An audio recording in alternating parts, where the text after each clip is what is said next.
Hello and welcome to the Alaska Seminar Series. My name is Valerie Stimmick-Bailey and I run the travel blog Valerie and Valise. And I am so excited to be back in your feed, in your algorithm, wherever you're seeing this, because that means that you have found a recently released episode of the seminar series for 2026 that was not part of the original series. So due to a variety of factors like government shutdowns, travel schedules, busy people, some of the destinations that I really wanted to feature this year were not available when I did the first batch of recordings, but we've managed to make it work now. So this is the Sitka video, and I am very excited because if you ever talk to me about Alaska, I always say Sitka is my favorite Southeast Alaskan community, probably one of my favorite communities I've visited.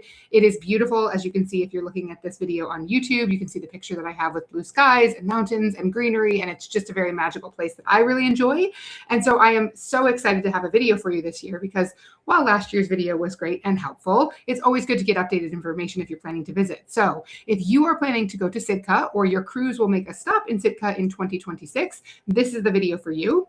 In just a few minutes, I'm going to hand it over to Sherry. Sherry is a longtime Sitka resident and tourism expert. She's worked in the field for many years. She's done a variety of things in the industry and outside of it as well. She's going to teach us all about Sitka, and then we're going to do a Q&A. So if you're watching this on YouTube or you're listening to the audio only version, it was pre-recorded. The questions were submitted in advance by my community, but you can still ask questions. So if you're on YouTube, just go down to the comments and put them there. And if you're on your podcast feed, the easiest option is to find me on YouTube and do the commenting that way, or head to the show notes. There'll be some links to Visit Sitka, to my social media. You can also reach out on social media. It's just a little bit disconnected from the video or the audio if you do it that way, but you can reach out in any way that works for you.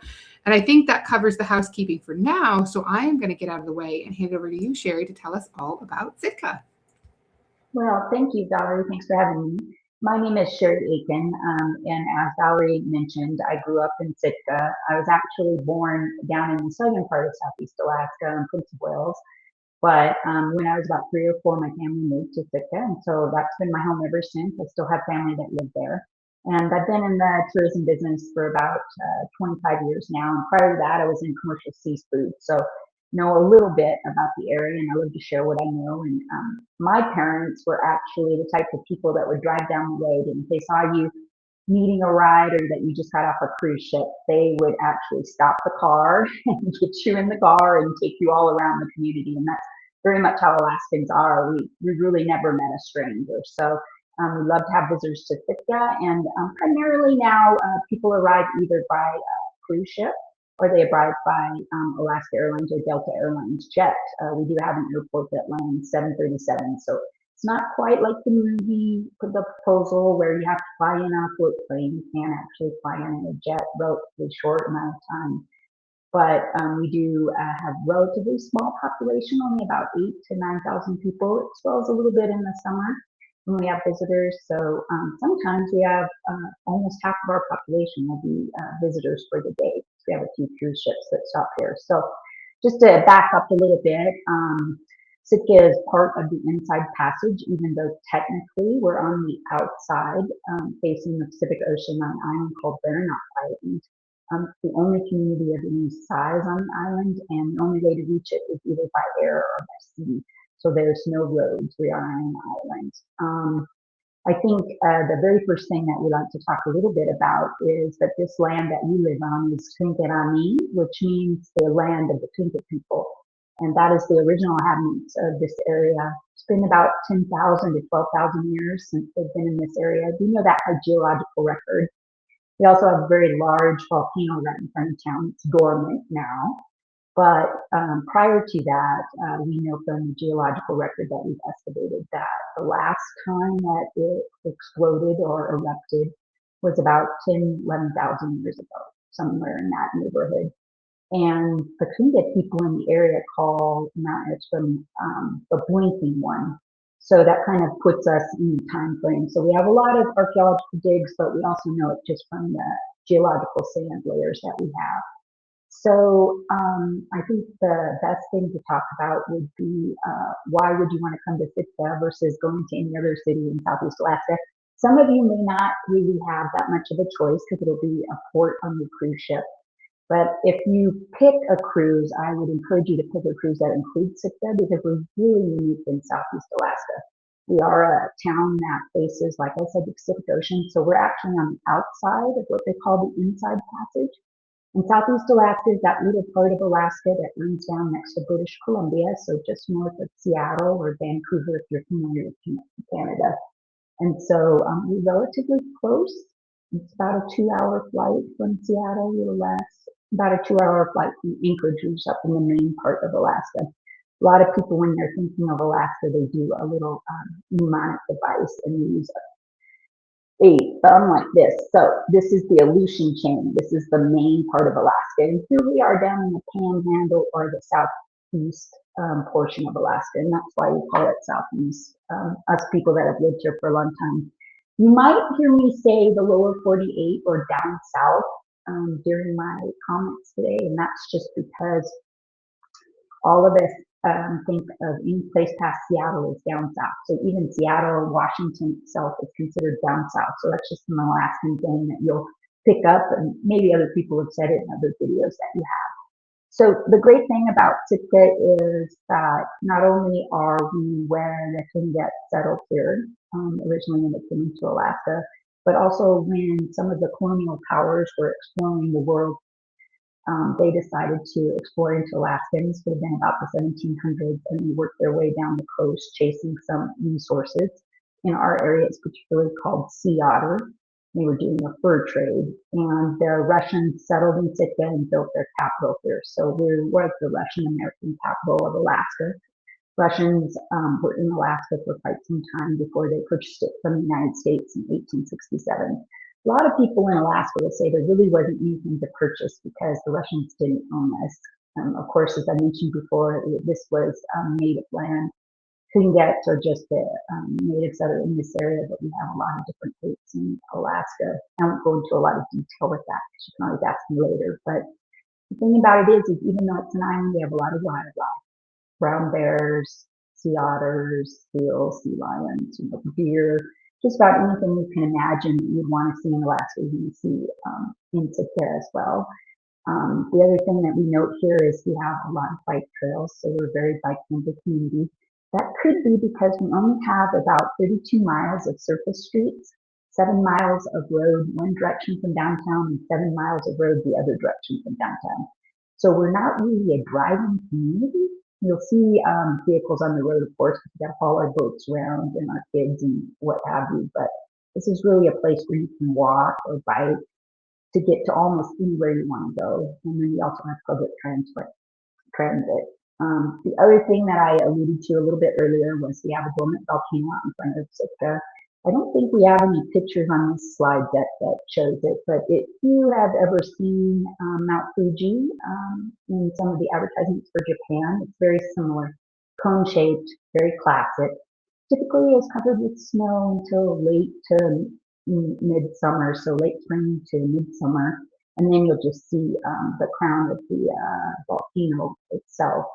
Again, it's dormant. It hasn't erupted in about 10,000 years, so we kind of hope that that continues on because it might be a little uncomfortable for us. And the other thing that really sets Sitka apart, but it's a feature of all Alaskan cities, is we have a tremendous abundance of seafood, and we grow a lot of our own food. So we have great gardens here. We've got a lot of daylight in the summertime, so we can do a lot. And because of that, quite a foodie scene has sprung up, everything from food trucks to James Beard awarded chefs, kind of make their home in Sitka. And I think they do it because there's a freedom here. People come here and fall in love with it and never really want to leave. So Sitka is a unique place in Alaska because it's got that Russian heritage, but it's also got the Tlingit mixed in there. And then, sort of what we would call our modern history, the most recent stuff that we've been doing. So one of the really neat, interesting things that we've done since last year. So if you had a chance to go back and look at Valerie's interview from last year, you would have seen my colleague, Tanya Filatelli, and she was telling you a lot about Sitka. And we've made a addition to our visitor services. And this is an app that you can put on your phone. And this is actually done through Visit Sitka, which is the destination marketing organization that we have in town. In the old days, we used to call them visitors and convention bureaus. And this is what we use in our town, not only to welcome guests, but to get information out to people that are coming here or going to visit. We have a very large medical complex here, so we get a lot of traveling nurses and doctors that come and stay for a while. So we have sort of the digital nomad crowd that come and stay maybe a couple months, maybe half the summer. And then we have people that are moving here. And so they, oftentimes utilize the services of the destination marketing organization in Sitka called Visit Sitka. What we did this year was we partnered with Britscape and we created our own app, which many locations have. The kind of neat thing about this app is it's augmented reality, so you can actually hold your phone up to what you're looking at and it will automatically tell you what you're looking at and give you some history on that. It has a full set of trail maps. And the other great thing is it works fully offline. Although you won't have any trouble in connecting to Wi-Fi in Sitka, we've got fiber optics into the town here. It does get a little loaded with customers when we have a lot of visitors in town. Plus we have all the commerce that is normally going on. So oftentimes it's nice to just switch off your connectivity and work offline. And the great thing about this app is that you can still do that. So another thing, it seems like we're kind of on a digital kick here, so we'll keep kind of the same thing. So we've got the app. Another thing that's happened is, because it's a small town, and I can tell a story about this, there's been a movie theater here all of my life, and it's been in different iterations. In fact, I'll reveal my age a little bit by saying that I saw Star Wars in the theater, and we actually had people who were giving us tickets and taking us to our seats. We had assigned seating, and Star Wars is a big deal even in Little Sitka, Alaska. But since that time, the Coliseum Theater, which is the one that's highlighted in this slide, has gone through a lot of iterations. It was a bowling alley for a while. It's kind of a crazy thing. We make do in Alaska, and we do a lot with whatever we have. And so it's been taken over. It's been fully renovated, and it's awesome. The people that have bought it have put in a small restaurant, and they're doing a lot of different things. But one of the things is they've got exclusive use of a new video, and this is taken by a award-winning photographer slash videographer that's from Sitka, grew up there. And this is really a video for people that maybe they can't get out on a boat, or they can't hike in the woods, or perhaps they can, but maybe they have a lot of people in their group that can't. Maybe have older parents, maybe have young children. It's not going to be practical to be out for a couple hours, 3 or 4 hours, where they can't reach a restroom or be in contact with people. It's an awesome option for that.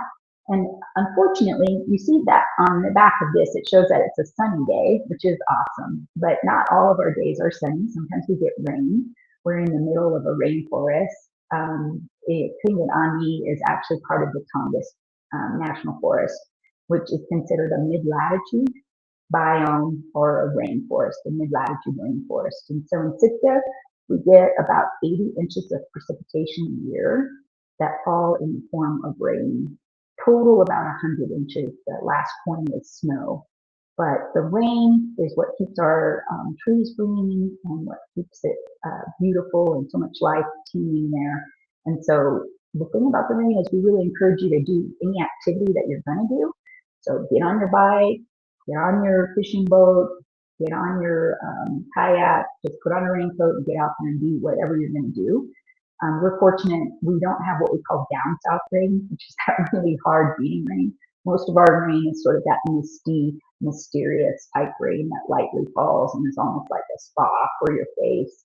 But this theater will give you an alternative if it is raining, storming, blowing, maybe not the best weather for you to be out on the water. It gives you a real visual of all the wildlife that we see in Alaska, and particularly in Sitka. The brown bears are very, very dense on our islands. And so we, like to share that with visitors, but they're kind of shy, so you probably wouldn't see them walking around. So it's another way to get, insight into what the wildlife and the surrounding area are like. I personally have been to see it a couple of times, and I love to take visitors when they're in town just because it's a nice overview. So it's not something you have to do either or, it's something that you could do and as well. Right. So as a part of that, there's this weird thing in Alaska. We really love our pizza, and there's all kinds of statistics about all the pizza that Alaskans eat. But in Southeast, particularly, we have this kind of weird combo. You don't usually have pizzerias that are by themselves; they're usually in something else. And this pizzeria called Campfire Kitchen was a part of our local brewery, Harbor Mountain Brewery, and they had a brick-fired oven out there that they make pizza with, and you get it with your beer or whatever you're ordering. You can get root beer and things that are non-alcoholic there as well. So they have the suds and the pizza out there, and they decided to kind of make an outpost in town. Typically, that's a little farther away. It's about a mile and a half. It's an easy walk. But this gives people that are in town an option to also try the brick fired pizza. Strangely enough, they partner up with the people that are running the theater. So it's right next to the theater. So it's easy downtown walking distance for any guests that either on a cruise ship or independently traveling. It's near to all the Airbnbs and the hotels.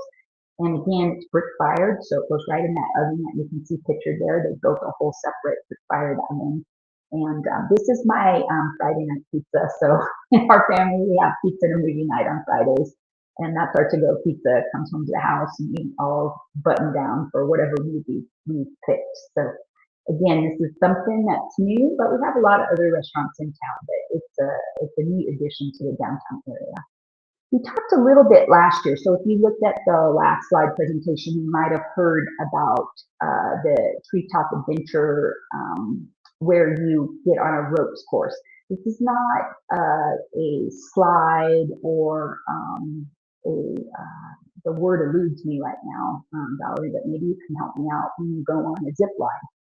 This isn't a zip line style, although you are up in the canopy. It's more of a ropes course. So you can kind of see from the pictures there, you're going through a series of obstacles, you're with a guide, and you do get a little bit of a zip, but it's not like a super long zip line. It's more like the obstacles. You're going to go through a lot of different walkways and bridges and things like that. And we talked a little bit about that last year, and it's going strong this year. What the organization, which is an Alaska Native corporation called Chiatica, has done, is they have expanded their efforts into what they're calling a rainforest park. And again, like we talked about, this rainforest is part of the Tongass National Forest, so it's very dense, large timber, lots to see within there. But the added to it is a thing called salmon tails. You will get a salmon meal, and then luckily you can see in that tiny little picture there, there's some drummers and dancers and folks that you can talk to. So in a way, it's something that you can touch that we experience every day, because our Tlingit heritage is not something that's in the past. It's something that lives with us now. So kind of a famous saying that we have is we're still here. And so part of our daily routine is really, it's not unusual for us to get together on a pizza and movie night, maybe drum a couple songs, and eat our pizza and watch a movie, or hang out on a Sunday afternoon with all the kids and do some dance practice. So we want to share that with people that come to our community and really welcome them in and let them experience what it might have been like in the past, but also kind of what we're doing now. So that's a part of it. So this is an expansion of that treetop adventure into the rainforest park. We're very close to the cruise ship dock, so very easy to access. They do pre-sold tours either through their own website or through the cruise ship. So not a hard place to find something to do for sure. So this is a little short clip that I put in there. I don't know if Valerie will play it at the time. I hope she does. It's playable. And this goes back to the Coliseum Theater where I was talking to you about the movie that you can see that it's a little bit of a highlight of what Sitka has to offer. And if you want to play it now, you're welcome to, or you can flip to the next slide.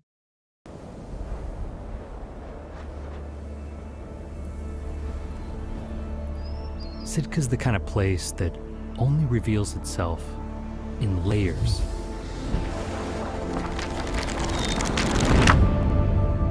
At the top, there's this obvious layer where the epic landscapes and charismatic wildlife stand.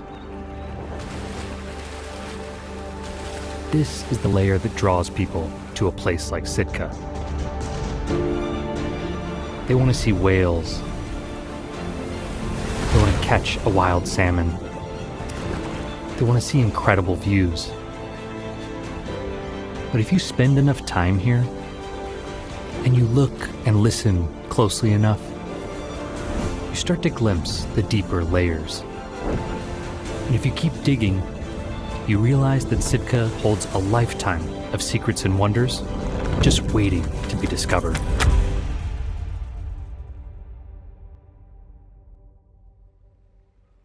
Just a small taste of what the movie's like. I should say that one of the birds there in the last, if you don't recognize it and you're not a birder, is a tufted puffin. It's also on the title slide there. In front of Sitka, out in the area that we call Sitka Sound, which is the open ocean that is kind of wrapped by the island that we're on. Baranof kind of curves around it. And in Sitka Sound, there's an island called St. Rosaria, and that is a national wildlife refuge.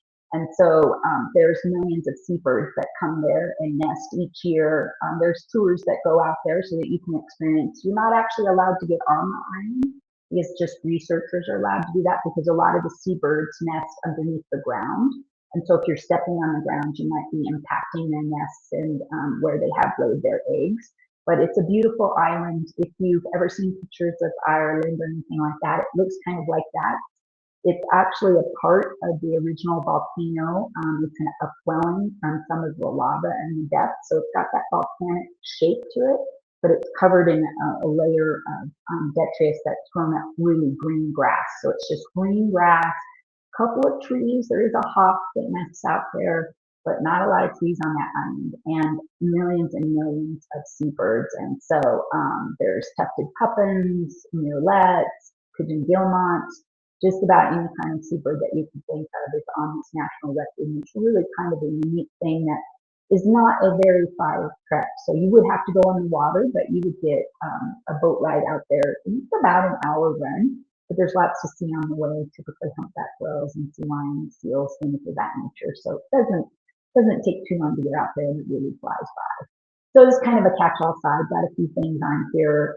Like many small towns, we have a lot of entrepreneurs that are always trying to think of different things.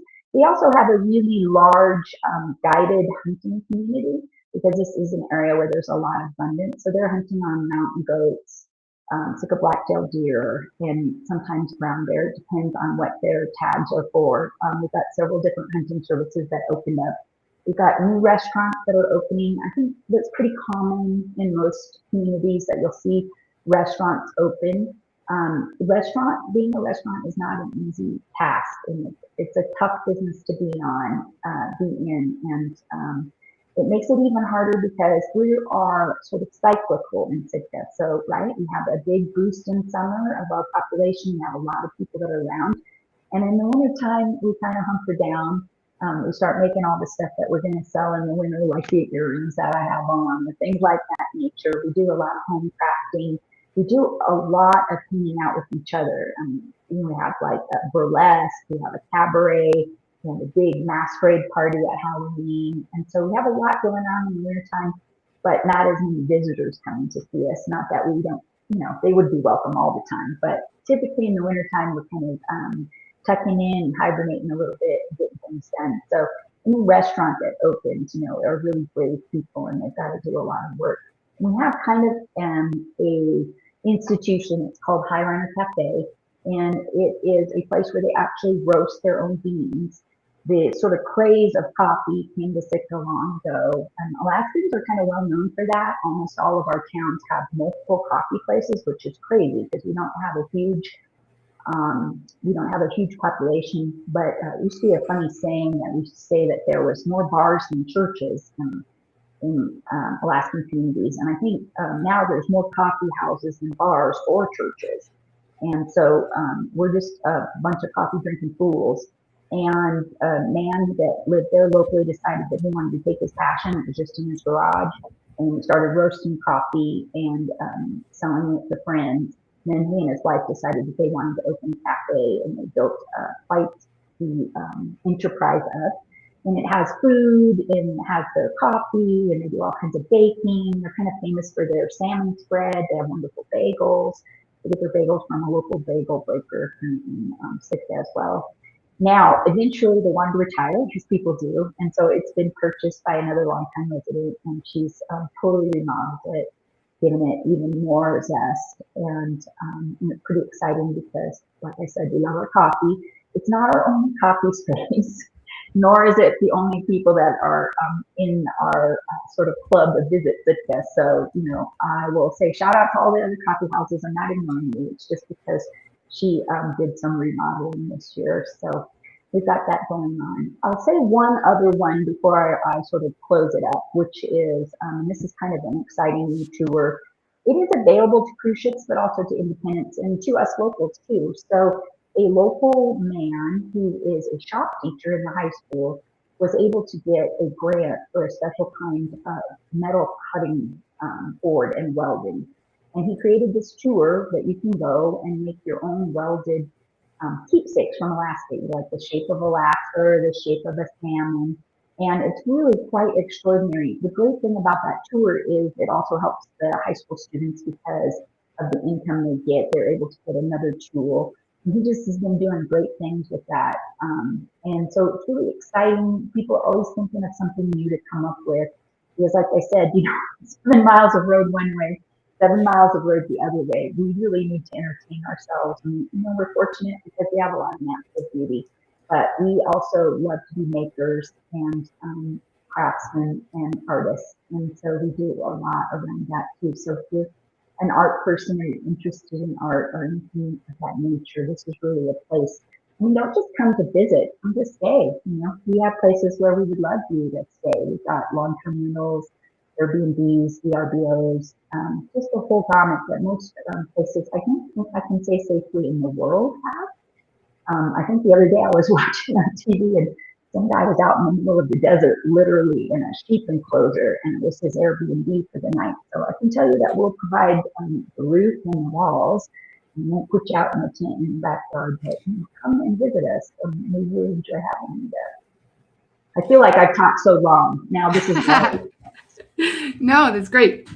And I wanted to go because I don't think you covered what this photo was, and it was earlier in the slide as well. Do you want to give kind of like a quick overview of what people can see here? Because there's some really interesting landmarks that are visible just from the shot. And this was taken on the island that is where the airport is. So if you fly into Sitka, right, you could see this view as you're kind of approaching the main downtown area.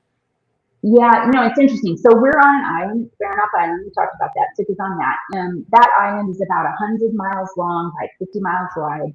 It does not have any roads that you can drive around the island. Like we were saying, Sitka is very isolated, just has that 32 miles of surface streets, 7 miles, 14 total of the road system. That being said, we also have this large airport. There's a Coast Guard base there that has helo rescue and also a buoy tender rescue vessel. So we have a large Coast Guard presence that stays. The island that's out in front of Sitka, which is a little bit smaller, is called Jablonski Island. And that is where the airport is that Valerie was alluding to. And in fact, if you're landing from a certain direction from the north, you might not know that you're actually going to land on land because you see water as you're coming, water, water, water. And just at the last minute, you're on the runway. It's a very short runway, but it's one of the first in Alaska to be licensed to land jet planes. It was gravel then. In the old days, they didn't like you to land on gravel with jet planes because you would pick up the gravel and get it thrown in your engines. But the airport there, Rocky Terrace Airport, has been there since the 70s, just prior, early part of 70s. When I was a little girl, there wasn't a bridge that connected the two, and you had to go on a shore boat back and forth. And on that island, Jablonski, during World War II, was where the Army base and the Navy base were. And that's also where they had float planes, naval float planes. And when they left, they ceded a lot of that land either to the city or to the Bureau of Indian Affairs. And because of that, there's a large Native hospital there and also a school, a boarding school called Mount Edgecombe Boarding School that's been there, I won't say since time immemorial, it feels like that, but it's been there a long time. They converted those old buildings and created a boarding school, and you think to yourself, a boarding school for whom?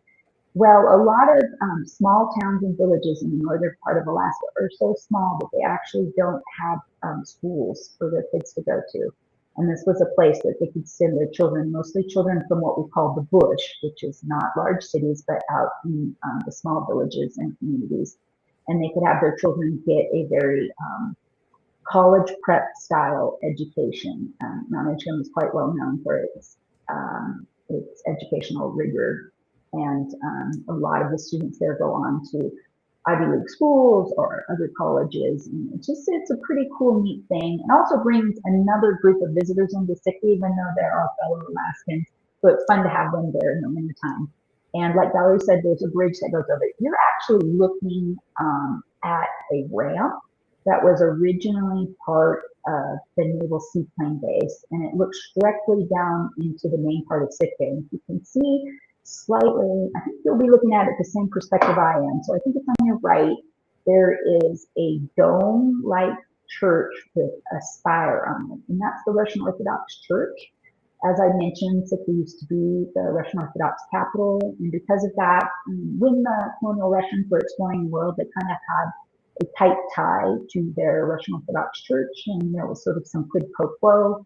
And so when they made these settlements, they often brought missionaries with them, and that church was built in Sitka. It's actually a replica. The original church burnt in 1966, but it was built right to the specifics of the original blueprints.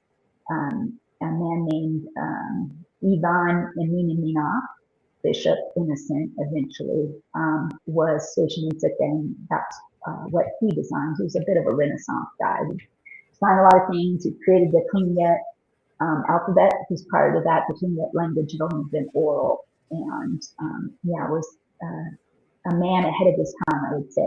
The big building with the red roof and the sort of cream colored is called the Pioneers Home, and it is a home for folks that are elders in the community.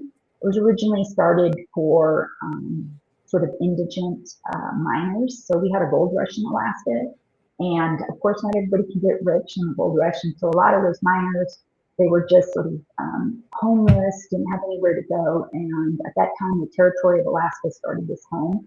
It was originally a barracks for the Marines that were stationed here after Alaska was first purchased in 1867.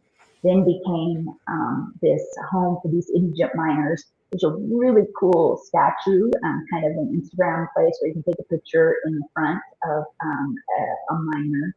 And it sits there, that's sort of supposed to represent all of the miners. And now it's run by the state of Alaska as a home where folks, it's where apartments are, but you can also get full nursing care. They do have a dementia floor. And so it's wonderful, kind of neat to explore around, because they have a little gift shop. And they love to see visitors and pops. So if you're the type that's comfortable with that, it's neat to go down and see the arts and crafts and see what you can buy that's unique, and sort of not your stereotypical thing to buy. And also you get to talk to people. A lot of veterans are housed there. So it's really, really fun. To the far left is a lodging hotel. It used to be called Fulton Square Inn. It's now run kind of a twofer. It has housing for one of our local hospitals that has nurses and traveling doctors. It also has a restaurant in the front there where you can kind of see out on the platform. It's got a dock. And then they have a charter operation that runs out of there. And when I say charter operation, I mean they go out onto the open ocean and fish for salmon, halibut, black cod, green cod, rockfish. And if you look back at that church on the right, that is actually the main street of Sitka. So it's a little obscured, but the main street splits around the church. So, and very inventively, we called our main street Lincoln Street. So I'm sure you've been on some Lincoln Streets. This is our Lincoln Street. It's the main street of Sitka.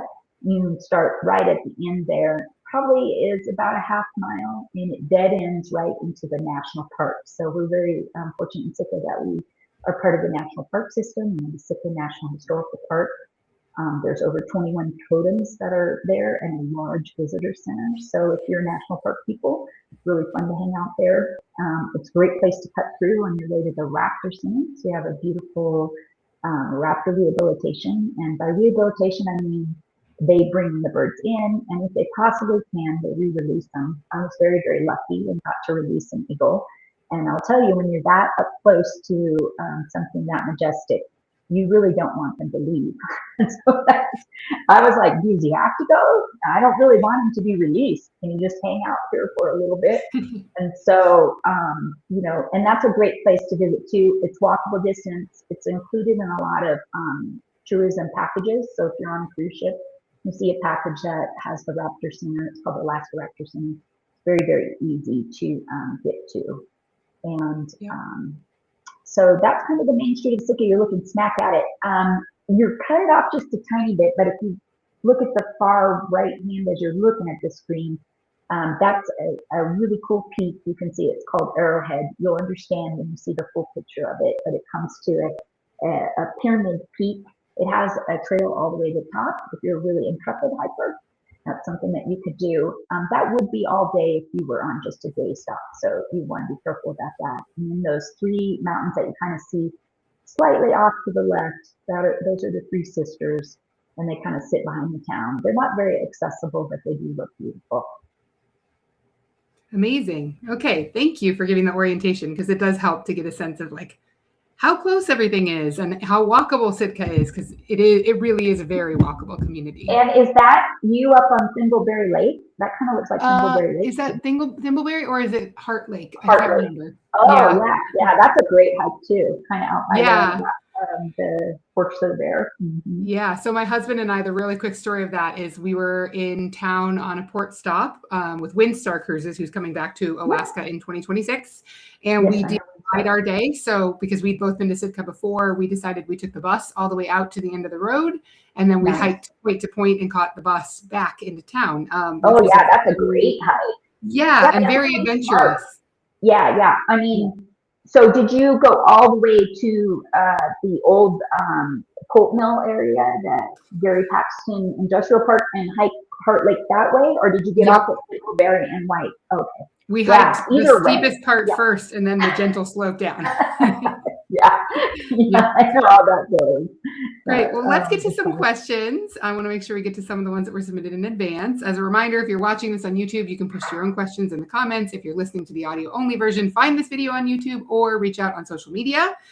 Here's one that Angela submitted. And I love this one because I do get questions about this, especially people who are curious about the difference in whale watching, if there is any difference between the inside passage truly being on the inside or being out on the Pacific side. So can you give us a little insight into what whale watching is like in Sitka? Is it different at all? Different species, different experiences? Well, I think, first of all, not to disparage any of my inside passage communities that are our sister communities, I think whale watching in Sitka is pretty spectacular. For one, because you're open to the open ocean. So when you're at other communities, even though there's a lot of space, certainly in Lynn Canal and Chatham Strait, and you are quite far from land, when you're in front of Sitka, you are looking straight out. If you were to go in a straight line, you go straight across to Japan. So you're open to the open ocean in a way that's more spectacular, I think. Also, because Sitka Sound is surrounded by that volcano, by the National Bird Refuge, and we have several other islands that are down in that way. We see a lot. We're fortunate because this is a place where there's natural upwelling. And so the whales that come to Alaska that are transiting in the months, either in the spring or back in the fall, are typically looking to eat or feed in Alaska. And so the way we talk about it is the whales in Sitka particularly go and winter in Hawaii, but we talk about it as Sitka as being the kitchen and Hawaii is the bedroom. And the reason that they go down to Hawaii is so that they can have their young down there, because it's much warmer waters, it's less stressful for them. The thing about Hawaii is because the waters are so much warmer, there isn't the dense nutrients that whales need. And so that is why they travel back up to Sitka, so that they can feed all summer there. We do have whales that stay year round. Not every whale makes that traveling journey. And some whales go to Mexico, not all of them go to Hawaii.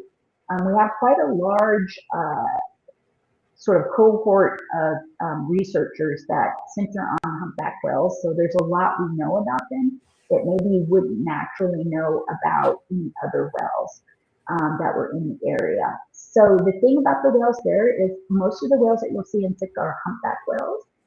We do have gray whales and sperm whales. I'd say the second most cited species would be gray whales. There's a lot of gray whales. Sitka is home to a large herring spawn, which is a kind of a small fish that's and it's a keystone species. So it's the first fish that gets eaten sort of all the way up the ladder until you get to these big prey species like killer whales and other whales. Although humpbacks and gray whales are baleen whales, they're feeders. They actually strain sort of mitochondria and different small plankton through their mouths, and then that's where they get their nutrients from. So those are the three main that we see. So that would be humpbacks, gray whales, and sperm whales. We also get killer whales, and we don't have a pod that lives in Sitka, but we do get traveling pods that come through quite often. And they come all up and down the southeast coast and down into Washington and also into British Columbia. So those pods we know are traveling quite a little bit. They typically are the type of killer whales that feed on marine mammals.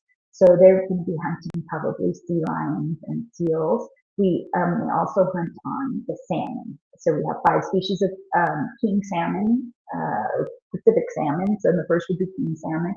We have a silver, humpback, sockeye or red salmon, and then the very smallest kind of salmon we have is what we call a pink salmon, or in honor of when they spawn, humpy, because they get a little hump on their back. But yeah, the whale watching around Sitka is spectacular. The thing I think that makes it a little bit more interesting than whale watching at other places is you're also going to see other marine mammals.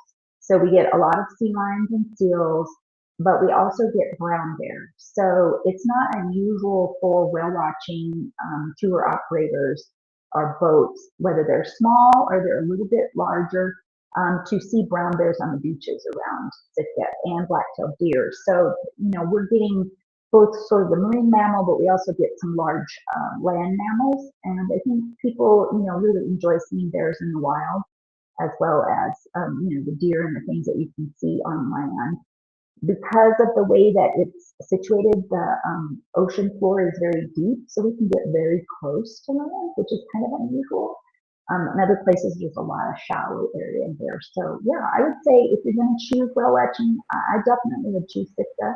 Not that the other whale watching places are not fantastic, but they tend to focus just on whales. We kind of have a wider space. No, I can't believe that. I totally forgot. We have sea otters.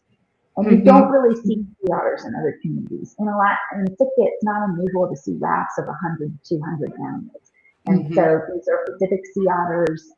They're what the Russians were chasing. They've got that gorgeous fur. Moms are hanging out with pups. It's really quite fantastic. And Sitka is perfect for that because we have a lot of small islands and they hang out in the kelp forest. And so that's the other thing. Usually whale watching sea otters too. So that's the other added little salute that makes it special. Right. And I think a lot of, if you're watching this and you're like, I just can't decide, I think a lot of the operators in Sitka do position it as a kind of like a wildlife and whale watching, not just specifically focused on whales, because there is such a diversity of species that you might see. They want to highlight that as something that's unique about the Sitka area. I think we have one time for one more question. And this is a really important one because I think a lot of people do visit Sitka. I think the majority of visitors who come to Sitka are on a cruise ship. And I always get this question, which is how do you get from the port? Because the majority of ships or the biggest ships all they dock up north of town and then you want to get to town. So can you share a little bit about what are the different options? Are there different options? What's new this year, if anything? Sure. Well, the way Valerie sounds it like so far out of town. Literally, the cruise ship dock is maybe 5 miles from town, maybe 4.5. There's That's a couple far options. by Sitka, for Sitka standards. When we used to have a home out there and we'd invite people to dinner, they would be like, "Oh my gosh, it's way out the road," and you're like, "Oh my gosh, you literally have to drive 5 minutes. That's it." The way that Sitka is kind of split up in prior years, before we had a dock that could dock large cruise ships, all of the ships docked out in front of town. They anchored out in front of town, and they did what we call tendering. So those boats that are you see them on the side of the ship, they kind of lowered those boats down and they could carry anywhere from about 50 to 100 people, and they would tender into 2 different harbors we have in Sitka. A few years back, a local man and his sons, who is a sort of a legendary construction guy in town, decided that they wanted to build this private dock, largely for something for them also, for their family and their legacy to do, but to help the community, because we were sometimes getting ships that wouldn't come to Sitka, or didn't have the capability to anchor and need to be at a dock. So we do have a dock moored large cruise ships, Panamax size, or Neo-Panamax, which is even larger. And those it's about, like I said, 4.5, 5 miles out of town. The way that's set up is if you arrive on a cruise ship, they're going to have buses set up for you. Those buses are free. That's part of the normal deal. You just get off the ship, walk up a short ramp, and you're right at the bus location. You can stay in the area. A lot of people are out there selling different things that you might enjoy to do. There's shops out there, restaurants, things like that. It's actually become kind of its own site as well. It's very easy to be there. They have a large dome theater too, where they do a massive presentation, really focused on eagles. They have live eagles that come out, all kinds of food trucks. It's really, and I like it because it's got a lot of vim and vigor, and it's happening. Otherwise, it's kind of sleepy around Sitka, honestly, when there's not too many people around. So it's a lot of fun. The other thing about that is, if you're intrepid like you and your husband were, there is public transit that runs right by there. You can actually walk up to the road, and maybe like 100 feet, 200 feet down the way is a bus stop. You can get on there. The buses are very, very reasonable. It's not very expensive. The other thing is, if you're not really feeling the town vibe, you can actually walk across the street and you'll access what we call the cross trail. And that is kind of new. There never used to be access to it from there. You had to go to different trailheads, but now there's a trailhead right across the street from the port. And once you get on that cross trail, that runs actually the entire length of the road system. So you could be on that trail, go to the very end of the road to the north, and go to the very end of the road to the south. So it's all interconnected. There would be a little bit of overlap in town where you got onto some, what we call bike trails along the way, but that cross trail goes all the way into town, and from there you can go on other trails all the way out to the other end. That is a walk. That is probably something that you would want to do. The other thing, and I say this with love, is we have a lot of brown bears. So if you are walking on a trail, you want to be really brown bear safe. So, probably should have bear spray with you, at least a whistle to make lots of noise. And this isn't the time to be quietly contemplative. You need to be talking, singing, making noise, just so you don't surprise anybody or anything that's on the trail, because they don't want to see you really anymore. You want to see them. So, it's a way to avoid them. There are actually private car rentals. There are taxis. There are private shuttles that you can get on. Also, I know that there's apps where you can rent cars, and people will bring their cars out to you.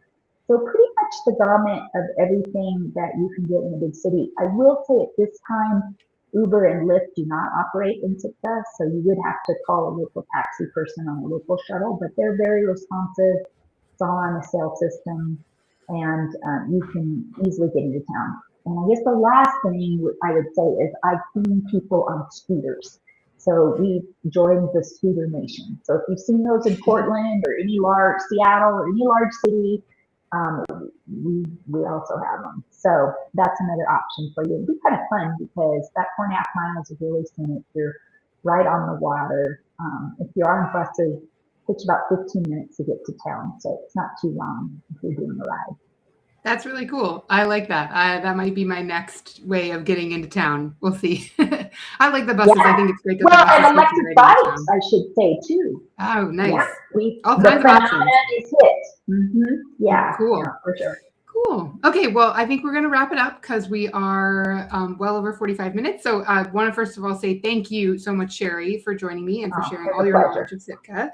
Again, if you are watching and you have your own questions, please just put them in the comments below. If I don't know the answer, I will reach out to Sherry if she's available, or I'll reach out to someone on the Visit Sitka team to get you an answer. There's a lot of people who are very passionate and excited about Sitka, so I'm confident we can answer pretty much any question anybody might have. But if you don't ask, we don't know. So make sure you put them in the comments. And then if you've enjoyed this video and you're planning a trip to Alaska, be sure to head over to my channel and look for the Alaska in 2026 playlist, because there's all of the other destinations that I had a chance to sit down with for this season. And there are tons of resources available to you for anywhere you might be going, whether it's on a cruise ship, you're doing your own thing, you're still in the brainstorming stage, maybe you're looking at 2027. It's all available there. So with that, I will wrap it up and just say one more time, thank you so much, Sherry, for joining me. Thank you, Valerie. Appreciate it so much. It was really fun. Thanks.